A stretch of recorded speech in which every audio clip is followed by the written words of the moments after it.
Hi, my name is Katie, and I'm a bookseller at Rediscovered Books. For Banned Books Week, I decided to read Two Boys Kissing by David Levithan.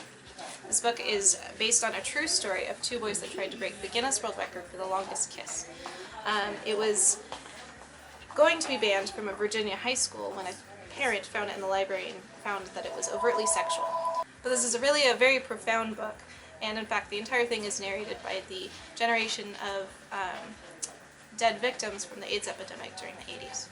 So I'm going to read from the first chapter, just the first page, and the narrator's kind of introducing themselves to the story. You can't know what it is like for us now. You will always be one step behind. Be thankful for that. You can't know what it was like for us then. You will always be one step ahead. Be thankful for that too. Trust us, there is nearly a perfect balance between the past and the future. As we become the distant past, you become a future few of us would have imagined. It's hard to think of such things when you are busy dreaming or loving or screwing. The context falls away. We are a spirit burden you carry, like that of your grandparents or your friends from your childhood who at some point moved away. We try to make it as light a burden as possible, and at the same time, when we see you, we cannot help but think of ourselves. We were once the ones who were dreaming and loving and screwing. We were once the ones who were living, and we were the ones who were dying. We sewed ourselves a thread width into your history. If you are a teenager now, it is unlikely that you knew us well. We are your shadow uncles, your angel godfathers, your mother's or your grandmother's best friend from college, the author of that book you found in a gay section of the library.